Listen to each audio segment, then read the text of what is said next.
Hey, good morning. Welcome to the Road to a Better Life. You know, in the book of Ephesians, the Apostle Paul commands husbands to love their wives. Now, there's not a command in there for the wife to love the husband. I wonder why that is. Do you think, though, the wife is not supposed to love her husband? No, I think what it is the wife doesn't need a command to do that.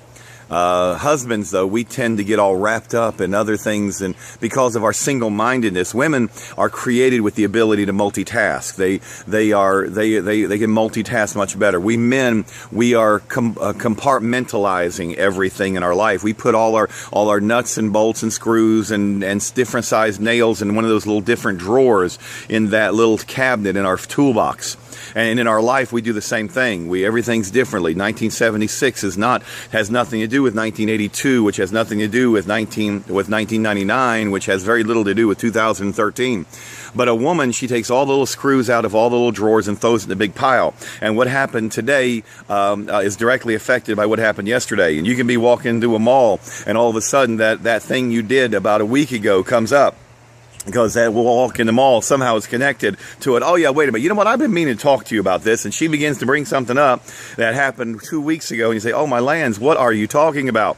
That is the how a woman does versus a man. And see, men, we tend to do this. So we tend to put these things, we compartmentalize, and we're single-minded. We don't multitask as well, and we're single-minded. And that single-mindedness helps us in some areas. God intended it to be that way. So we can concentrate on one task at hand and push other things away. But yet it hurts us in another area, because while we're concentrating on just one thing and the house is burning down around us, we're forgetting that loving our wife is something that we need to do, that we need to open up and communicate with her. We need to love her the way we should. See, the Bible says to treat others as you would have them treat you, and that is a marvelous promise and adage and command that we need to follow. But in the same time, we can't get confused with that and forget that in with that is an unsaid part of it. When Jesus says to do unto others as they would have you do unto them, the key is remembering that we're to do to them as they would have us do unto them. See, so often we look at that passage and say, I'm going to treat you the way I would want to be treated. The problem is the way I would want to be treated may not necessarily reflect how you want to be treated.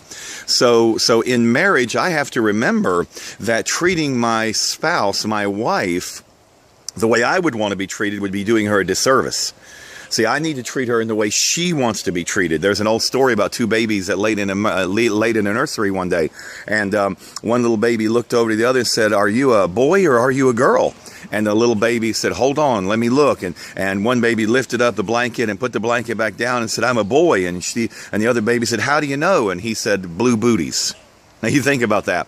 All the way back in the nursery, we begin to distinguish the difference between boys and girls by blue and pink booties, because we know there is a difference, and there is a difference not just physically but emotionally and socially and in every area of life. There are two worlds today in your home. It is the world that you see and the world your spouse sees. One is entirely masculine, one is entirely feminine. And we need to remember today that as we love them, they're not going to want to be treated in a masculine way.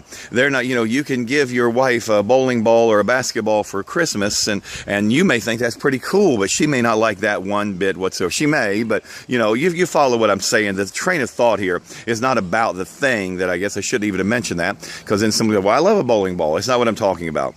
What I'm talking about today is loving our wives in such a way that they would want to be loved, speaking their language, loving them the way they want to be loved, loving them in a way, and understanding and seeing life from their point of view. Personal communications. Dr. Les Carter said that in personal communications, perception is stronger than intention. So in those communications we have with one another, so often we say things that come out wrong because we don't intend them to be, but they perceive it as such because they're looking at what I'm saying and listening from a different world. It's a whole different language they're speaking.